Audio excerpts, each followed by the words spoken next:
کندھے پر ہاتھ رکھتے سنجیدہ لہجے میں کہا تو زیغام خان نے مسکرا کر سر اسبات میں ہلایا تھا۔ میں نے عقیدے سے پہلے آپ سے محبت کی ہے ماں، سب سے زیادہ کھوئے کھوئے لہجے میں کہتا وہ چٹکے سے اٹھتا وہاں سے نکلتا چلا گیا تھا، جبکہ مقدس بیگم نے اپنے کندھے پر نمی محسوس کرتے حیرت سے چھو کر دیکھا تھا۔ زندگی میں پہلی دفعہ دل اس قدر بے چین ہو کر دھڑکا تھا کہ مقدس بیگم کو خوف محسوس ہونے لگا تھا۔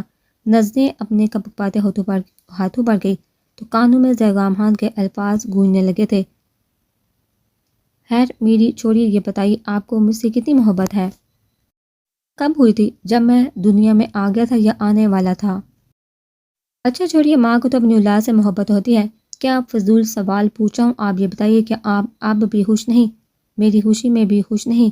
گاڑی ایک جھٹکے سے خان حویلی کے گیٹ کے باہر رکی تو بہرام شاہ نے گردے ترچھی کر کے روشنیوں میں نہائی خان حویلی کے کھلے گیٹ کی جانب دیکھا۔ گیٹ کے دونوں اطراف 5 سے 10 قدم کے فاصلے پر گارڈز بندوقیں تھامے اطراف میں جائزہ لیتے نظروں سے دیکھتے کھڑے تھے۔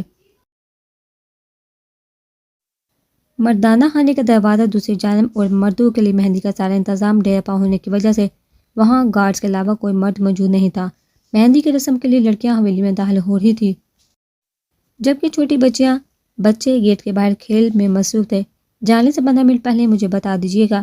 اسٹیئرنگ بار ہاتھ رکھے بہرام شاہ نے نامحسوس انداز میں اطراف میں نگاہ دوہرائی نرم لہجے میں اپنی بائیں جانب بیٹھی سمرین بیگم سے کہا تو انہوں نے سر اسپات میں ہلایا تھا۔ جیسے گاڑیوں کی قطاریں لگی ہوئی ہیں، مجھے لگ رہا ہے مہمان زیادہ ہوں گے۔ عقیدت بھی بتا رہی تھی تو مجھے لگ رہا ہے کہ ملنے ملانے میں کافی وقت لگ جائے گا۔ کیا تم تب تک گاڑی میں بیٹھے رہو گے؟ نہیں، مجھے کسی کام سے جانا ہے، اس لیے کہا ہے کہ جب آپ فری ہونے لگے تو 10-15 منٹ پہلے بتا دیجیے گا تاکہ میں وقت پر پہنچ جاؤں۔ بہرام شاہ کے کہنے پر سمرین بیگم نے سر اسبات میں ہلایا۔ اس سے پہلے سمرین بیگم گاڑی کا دروازہ کھول کر نیچے اترتی کہ بہرام شاہ نے ہاتھ کے اشارے سے انہیں روکتے خود گاڑی سے اتر کر ان کے لیے دروازہ کھولا۔ اپنے پیچھے رکی گاڑی جن میں شاہ حویلی میں مہمان آئی لڑکیاں موجود تھیں انہیں باہر نکلنے کا اشارہ کرتے وہ گیٹ کے باہر کھڑے گارڈ کی جانب متوجہ ہوا۔ میں کون کون ہے؟ ویسکوٹ کے بٹن کھولتے سیاہ مقناطیسی چمکتی آنکھوں کو اطراف میں دوڑاتے ہلکی بیئرڈ پر انگوٹھا رب کرتے سرسری لہجے میں استفسار کے 2 گارڈ نے اپنے سامنے کھڑے بہرام شاہ کو دیکھتے ہلکدار کیا تھا۔ وہ صاحب اندر اس وقت شہنشاہی مہمان عورتیں ہیں اور کچھ اس پاس کے گاؤں سے خان صاحب کے خاندان والوں کی عورتیں۔ اپنی بندوق کو مضبوطی سے تھامے خشک ہونٹوں کو تار کرتے گھبرائے لہجے میں جواب دیتا وہ بہرام شاہ کے ہاتھ کے اشارے سے رکا تھا۔ حویلی میں اس وقت مردوں میں سے کون کون ہے اور کتنی تعداد ہوگی مہمانوں کی؟ بہرام شاہ کی آنکھوں میں تحتی اور سپاٹ لہجے کو سنتے گارڈ نے بے ساتھ قدم پیچھے لیے تھے۔ زیادہ نہیں، مہمانوں اور گھر والوں کو ملا کر تقریباً اور ملازمہ 8-10 ہوں گی اور مرد کا کوئی نہیں، صرف عورتیں۔ ابھی وہ اپنی بات مکمل کرتا کہ بہرام شاہ کا دائیں ہاتھ اٹھا تھا اور ایک مکے کی صورت میں گارڈ کے چہرے پر نشان چھوڑتا چلا گیا، جبکہ گارڈ لڑکھڑاتے ہوئے پیچھے دیوار سے جا لگا تھا۔ گارڈ کا مطلب حفاظت کرنے والا ہوتا ہے۔ حویلی میں موجود چاہے مرد ہیں یا عورتیں، تمہاری ذمہ داری ان کی حفاظت کی ہے، نہ کہ ہر راہ چلتے کو ان کی تعداد۔ تانے کی ضرورت سے آنکھوں میں خون لیے دبے دبے لہجے میں دارتا وہ سب کو کانپنے با مجبور کر گیا، جبکہ گارڈ نے خوف سے سفید پڑتے سارا اسپات میں ہلایا تھا۔ اب چاہے تمہارے سامنے بہرام شاہ ہو یا زیغام، اس سوال کے جواب پر تمہارے منہ سے ایک لفظ نہ نکلے۔ انگلی اٹھائے سرد لہجے میں کہا تو گارڈ نے بلا تاخیر سے سر ہلایا۔ شاہ صاحب جانے دے، آج پہلا دن ہے اس کا۔ گارڈ کا سپروائزر جو کہ کافی سالوں سے حویلی اور ڈیرے کی حفاظت پر مامور تھا، بہرام شاہ کے بارے میں سنتا تقریباً بھاگتے ہوئے وہاں آیا تھا۔ اس کی آواز سنتے بہرام شاہ نے گردن ترچھی کرتے اسے دیکھا تھا۔ وہ 50-55 سال کا بزرگ تھا جس کی وردی کا رنگ دوسرے گارڈ کی سیاہ وردی سے مختلف سبز تھا۔ وہ گیٹ پر کھڑے ہو کر ڈیوٹی نہیں کرتا تھا، وہ صرف گارڈ کی ڈیوٹی ٹائمنگ کو مینیج کرتا اور ان کے کھانے پینے کا انتظام رکھتا تھا۔ آج پہلا دن ہے اور آپ نے اسے گیٹ کی ڈیوٹی پر رکھ دیا۔ زیغام خان کو اس کے بارے میں معلوم ہے؟ دونوں ہاتھ پیچھے کمر پر باندھتے لہجے کو حتی المکان نرم کرتے استفسار کیا تو گارڈ نے سر اسبات میں ہلایا تھا۔ جی صاحب، سردار صاحب کا ہی حکم تھا کہ اسے یہاں ڈیوٹی پر رکھا جائے۔ ہم نے تو مشورہ دیا تھا کہ ڈیرے کے باورچی خانے میں اس کی ڈیوٹی لگا دے۔ کھانا بنانے والوں کا بھی اعتبار نہیں، لیکن سردار نے انکار کر دیا۔ ہاں، باورچی خانے میں لگوا دو تاکہ سب کا ایک ساتھ ہی اوپر کا ٹکٹ کٹا دے۔ منہ میں بڑبڑاتے سارنافی میں ہلائے، اسے میری گاڑی میں بٹھاؤ اور گارڈ سے کہو شاہ صاحب کی خاص جگہ چھوڑ آئیں اسے۔ اپنی پسٹل گارڈ کے پیچھے کھڑی گارڈز کی گاڑی کی جانب اشارہ کرتے ہوئے کہا تو گارڈ نے الجھ کر بہرام شاہ کو دیکھا تھا، مگر کوئی سوال جواب کے بغیر آگے بڑھ کر سرخ چہرہ جھکائے کھڑے گارڈ کو بازو سے تھام کر گاڑی کی جانب رخ کیا تھا، جبکہ بہرام شاہ نے جیب سے موبائل نکال کے کان سے لگایا تھا۔ ایک نظر گارڈ پر ڈالتا وہ اپنی گاڑی کی جانب بڑھا تھا۔ گاڑی میں بیٹھے وہ زن گاڑی آگے بڑھاتا وہاں سے نکلتا چلا گیا تھا۔ ٹیرس کے دروازے کے پار سے آتی مسلسل ٹک ٹک کی آواز پر امتصال نے اپنی ہزلہانی آنکھوں میں الجھن لیے کھڑکی کی جانب دیکھا تھا۔ مہندی رنگ کا لہنگا پہنے جس پر گلابی رنگ کے نگینے سجے ہوئے تھے کے ساتھ فیروزی رنگ کی گولڈن اور ہلکے گلابی رنگ کے کام والی کرتی پہنے، سر پر گلابی دوپٹہ سجا جس پر جاں بجا گولڈن رنگ کے نگینے اور اطراف پر مہندی رنگ کا باریک کام ہوا تھا۔ چہرے پر لائٹ میک اپ اور سفید کلائیوں میں سرخ گجرے پہنے ہزلہانی کاجل سی سجی آنکھوں میں الجھن لیے ٹیرس کے بعد دروازے کی جانب دیکھا تھا، جہاں سے تھوڑے تھوڑے وقفے سے ٹک ٹک کی عجیب سی آواز آ رہی تھی۔ یہ آئس اور حوریہ شاہ کا کمرہ تھا، جہاں امتصال خان تیار ہونے کی غرض سے آئی تھی، جبکہ پلوز شاہ امتصال اور اپنے مشترکہ کمرے میں ہی تیار ہو رہی تھی۔ حوریہ اور امتصال کو تیار کرنے والی بیوٹیشین ایک کی تھی، اس لیے حوریہ نے امتصال کو یہاں کا تیار ہونے کا کہا تھا۔ حوریہ کے جانے کے بعد بیوٹیشین نے امتصال کو تیار کیا تھا۔ تیار کر کے بیوٹیشین تو ملازمہ کے ساتھ باہر چلی گئی تھی، لیکن امتصال وہیں صوفے پر سر ٹکا کر بیٹھ گئی تھی۔ ابھی تک کوئی اسے لینے نہیں آیا تھا، صرف کشف بیگم ایک دو بار آ کر اسے کھانے پینے کے لیے فروٹ اور جوس دے کر گئی تھی۔ دونوں ہاتھوں سے لہنگا تھامے وہ سنبھل کر صوفے سے اٹھی، اس جانب بڑھی تھی جہاں سے آواز آنا اب بالکل بند ہو چکی تھی۔ ہاتھوں میں لہنگا تھامے چھوٹے چھوٹے قدم لیتی وہ ٹائرس کے دروازے کے سامنے جا رکی تھی۔ دونوں ہاتھوں سے کھڑکی کے آگے پھیلے گرے رنگ کے کرٹنز کو جھٹکے سے پیچھے کرتی وہ کھڑکی کھول چکی تھی۔ ٹیرس کھولتے سرد ہوا کا تیز جھونکا وجود سے ٹکرایا تو امتصال کا جسم لمحے کے لیے بری طرح کپکپایا تھا۔ نظریں ٹیرس پر لگی خوبصورت لائٹ سے ہوتی حویلی کی پچھلی روشنیوں میں نہائی لان پر جا کر ٹھہر گئی، جہاں گارڈز پشت کے ہتھیار تھامے کھڑے تھے۔ نزدیک گارڈ سے ہوتی کھلے ستاروں سے سجے آسمان پر گئی تو امتصال خان کے ہونٹوں پر خوبصورت مسکراہٹ رنگ گئی۔ اس نے کب کھڑے ہو کر دیوانوں کی طرح اس سیاہی لیے ہر جانب بکھرے آسمان کو دیکھا تھا۔ سیاہ رنگ نے کب زندگی بھر امتصال خان کی توجہ اپنی جانب کھینچی تھی، فقط تب تک جب تک وہ سیاہ رات کی سی ہی گہری آنکھوں والی مغرور شہزادے کے عشق میں گرفتار نہیں ہوئی تھی۔ ان آنکھوں کی چمک کو امتصال خان نے ہر رات ان ستاروں میں ڈھونڈا تھا اور ہر بار وہ ناکام رہی تھی۔ اسے ان ستاروں کی چمک بھی بہرام شاہ کی سیاہ چمکتی آنکھوں کی آگے مانند لگی تھی، مگر وہ پھر بھی ہر رات اب پہرو سر اٹھائے محبت بھری آنکھوں میں اشتیاق لیے اس سیاہ ستاروں بڑے آسمان کو تکتی رہتی تھی۔ کمرے سے آتی فون کی چنگاڑتی آواز پر وہ بری طرح چونکی تھی۔ نظریں بے ساتھ بائیں جانب گملوں کے پاس بکھری مٹی پڑ گئی تھی، جنہیں نظر انداز کرتی وہ نفی میں سار ہلاتی، لہنگا سنبھال کے پلٹتی، کمرے میں داخل ہو کر ٹیرس کا دروازہ بند کرتی، کرٹنز آگے کاٹ چکی تھی، جبکہ ساتھ والے کمرے کے ٹیرس کی زمین پر منہ کے بل گرے شخص کے سر سے بہتے بل ہون کو نظر انداز کیے بہرام شاہ نے اس کی پشت پر بیٹھتے سر کو بالوں سے دبوتے جھٹکے سے پیچھے کھینچا تھا کہ وہ شخص بری تھا تڑپتے نفی میں سر ہلانے کی کوشش کرتا تو سر اور جسم سے اٹھتی ٹیسوں کو محسوس کرتے حرکت چھوڑ دیتا۔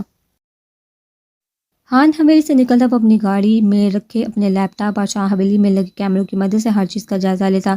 کچھ سوچتے شاہ حویلی کی مناظر لیپ ٹاپ کی سکرین پر آن کر چکا تھا۔ وہ بہرام شاہ تھا، ہر چیز سے باخبر رہنے والے اس کے لیے خان حویلی کے کیمرہ تک رسائی حاصل کرنا کبھی بھی ناممکن نہیں تھا۔ ہر منظر کو بغور دیکھتے وہ حجرہ کے ٹیرس اور کمرے کے باہر کے مناظر پر ٹٹکا تھا۔ ریورس کرتے وہ ایک سین کو کئی بار چلا چکا تھا، جسے دیکھتے بہرام شاہ کی سیاہ آنکھوں میں سرخی اتری تھی، چہرے چٹانوں سے سطح سجائے لیپ ٹاپ پٹکنے کے انداز میں سیٹ پر پھینکتا وہ ڈیلی کے راستے جاتی کار کو جھٹکے سے موڑ چکا تھا، کیونکہ لائیو ریکارڈنگ میں بظاہر نظر آتا وہ سین آج کا نہیں تھا، کل کا تھا، اور کچھ سین آج شام کے کچھ حصے کا تھا جسے بار بار ریپیٹ کیا جا رہا تھا۔ گاڑی کو خان حویلی سے کچھ فاصلے پر روکتا وہ جھٹکے سے نیچے اترا تھا، مگر اب وہ یکسر مختلف لباس میں تھا۔ بلیک پینٹ کے ساتھ بلیک لیدر کی جیکٹ اور ہاتھوں پر بلیک گلوز پہنے وہ ناک کی سیدھ میں چلتا خان حویلی کے پچھلے حصے کی جانب آیا تھا۔ یہاں پہنچنے تک وہ اپنے ہیکر سے کہہ کر خان حویلی کے کیمراز 10 منٹ کے لیے بند کروا چکا تھا۔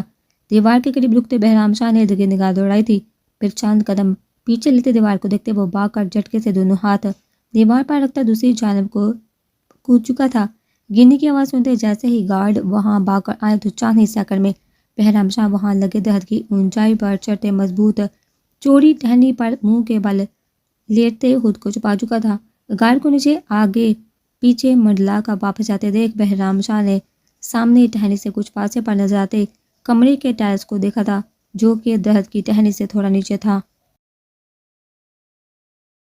تبھی پنجوں کے بل ہوتا زیرک نگاہوں سے آگے پیچھے دیکھتا وہ کنارے تک آیا تھا، ہاتھوں کو اٹھاتے ہونٹوں پر زبان پھیرتے آنکھوں کو چھوٹی کرتے ٹائرس پر ٹکائے دونوں بازو کو دائیں بائیں کھڑا کیا تھا، تھوڑا سا ڈگمگاتے ہوئے ایک قدم آگے بڑھا تھا۔ انابیک ہونٹوں پر زبان پھیرتے بہرام شاہ کے ہونٹوں پر پر اسرار مسکراہٹ رنگی تھی، تبھی ایک لمحے کی تاخیر کیے بنا وہ ٹیرس پر کودا تھا۔ ٹیرس پر کودے بہرام شاہ کمرے میں داخل ہوتا وہاں سے باہر نکلا تھا۔ پوریا کے کمرے کے باہر آتے وہ اس سے پہلے اندر داخل ہوتا، سیڑھیوں سے آتی لڑکیوں کی آواز سنتا، ساتھ والے کمرے میں جاتے دروازہ لاک کر چکا تھا۔ کمرے کے اطراف میں نظریں دوڑاتا وہ کھڑکی کے پاس آیا تھا، بنا آواز پیدا کی ٹیرس کا دروازہ کھولتے دبے قدموں سے وہ ٹیرس میں داخل ہوا تھا کہ تبھی ساتھ والے ٹیرس سے آتی ٹھک ٹھک کے آواز پر بہرام شاہ نے مٹھیاں بیندے اپنے اشتہار پر قابو پایا تھا۔ دیوار کی اوٹ میں ہوتے وہ آگے بڑھا تھا، سر دیوار سے ٹکائے بہرام شاہ نے دوسری جانب لوگوں کی موجودگی محسوس کرنے کی کوشش کی تھی، مگر وہاں وقفے وقفے سے ہوتی ٹھک ٹھک کی آواز کو سنتے بہرام شاہ نے ہونٹوں کا کنارہ داندوں تلے دبایا تھا۔ دونوں ٹائرس کے درمیان بنی پتلی سی دیوار پر انگلیاں پھیرتے بہرام شاہ نے اپنا ہاتھ وہاں ٹکایا تھا جس سے اسے اندازہ ہو گیا تک وہاں جو بھی موجود ہے اس کا دھیان اس جانب نہیں۔ نظر سامنے نظر آتی گارڈ کے پشت پر ٹکائے بہرام شاہ نے گردن آگے کر کے ٹیرس کے دروازے کی جانب دیکھا تھا جہاں 6 فٹ سے نکلتا قداور بھاری جسامہ لیے شرٹ میں ملبوس ایک شخص پشت کیے کھڑا تھا، جس کے دائیں ہاتھ میں پستل تھا جسے وہ وقفے وقفے سے دیوار اور کبھی دروازے پر مار رہا تھا، جبکہ بائیں ہاتھ میں گلاب کے پھولوں کا بکے تھا جسے دیکھتے بہرام شاہ کے ماتھے کی رگیں تان کا واضح ہونے لگی تھی۔ تبھی اپنا بایاں ہاتھ دیوار پر ٹکائے بہرام شاہ جھٹکے سے چھلانگ لگاتے اس جانب کودا تھا کہ سامنے کھڑے شخص نے سرعت سے رخ پلٹا تھا۔ گھر چاہے خان کا ہے لیکن عزت شاہ کی ہے، بے طبع لہجے میں غرا کو کہتے سامنے والے کو سمجھنے کا موقع دیے بغیر بہرام شاہ نے آگے بڑھتے اپنا گھٹنا اس کے بیڈ میں مارا تھا، جس سے اس شخص کے ہاتھوں میں موجود دونوں چیزیں نیچے گرتی۔ اس سے پہلے بہرام شاہ نے پستل کو پکڑتے اپنی کوہنی اس کے ریڑھ کی ہڈی میں ماری تھی کہ وہ منہ کے بل گرا تھا۔ نیچے گرے پھولوں کو اٹھاتے بہرام شاہ نے گہر بڑی نظروں سے دیکھتے ساتھ والے ٹائرس پر پھینکا تھا، تبھی نیچے گرے شخص نے ہاتھ بڑھا کر گملہ اٹھانا چاہا تو بہرام شاہ نے ہون اور شام نظروں سے دیکھتے اپنی جیب سے انجیکشن نکالے اس شخص کے پلٹنے سے پہلے اس کی گردن میں لگایا تھا کہ گملہ اس کے ہاتھوں سے نیچے گر کر ٹوٹا۔ اس سے پہلے بہرام شاہ نے اسے پکڑا تھا، لیکن گملے سے نکلتی مٹی ارد گرد پھیل چکی تھی جیسے ہونٹ بیچ دیکھتے بہرام شاہ نے گردن نیچے کے زمین پر لیٹے ہاتھ پاؤں مارتے شخص کو دیکھا تھا۔ آگے بڑھ کر ایک جھٹکے سے اسے اپنے کندھے پر اٹھاتے وہ دیوار سے دوسری جانب دھکیل چکا تھا، خود بھی دوسری جانب آتے بہرام شاہ نے اپنی پیشانی پر ہاتھ پھیرتے اپنے خیر بڑی نظروں سے اس شخص کو دیکھا تھا، تبھی آگے بڑھتے اس کے بال دائیں ہاتھ میں دھوتے اس کا سر پوری شدت سے زمین پر مارا تھا کہ خون فوارے کی مانند سر سے نکلتا جاں بجاں پھیلنے لگا تھا۔ بہتے خون کو دیکھتے بہرام شاہ کا خون مزید کھلا تھا، اسی لیے نہ جانے وہ کتنی بار اس شخص کا سر زمین پر مار چکا تھا۔ تبھی دروازہ کھلنے کی آواز کو سنتے بہرام شاہ کے ہاتھ تھمے تھے، کراہتے ہوئے شخص کے ہونٹ پر سختی سے ہاتھ جمائے وہ دوسری جانب موجود امتصال خان کے جانے کا انتظار کر رہا تھا، مگر کچھ دیر گزرنے کے بعد بھی جب وہ نہ گئی تو بہرام شاہ نے مجبوراً اپنی پاکٹ سے موبائل نکالتے اسے کال میں لائی تھی۔ منہ کے بل گرے شخص کے سر سے بہتے بلبل خون کو نظر انداز کیے بہرام شاہ نے اس کی پشت پر بیٹھتے سر کو بالوں سے دبوچتے جھٹکے سے پیچھے کھینچا تھا کہ وہ شخص بری طرح تڑپتے نفی میں سر ہلانے کی کوشش کرتا تو سر اور جسم سے اٹھی ٹیسو کو محسوس کرتے حرکت چھوڑ دیتا۔ دروازے کے بند ہونے کی آواز سنتے بہرام شاہ نے فون بند کیا تھا، رمنی پونتے خان حویلی میں کچھ دن پہلے اپنے تعینات کیے گئے بندے کو بلا کر اس شخص کو وہاں سے غائب کرنے کا حکم دیتے وہ دوسری جانب کودا تھا۔ موبائل پر بہرام شاہ کی کال کی نوٹیفیکیشن دے کر امتصال کا دل بری طرح سے دھڑکا تھا۔ ہاتھ میں موبائل تھامے دھڑکتے دل سے وہ اسکرین پر نظر آتے بہرام شاہ کے نام کو دیکھ رہی تھی جو آج کل اس نے ہسبینڈ ٹو بی کے نام سے سیو کیا ہوا تھا۔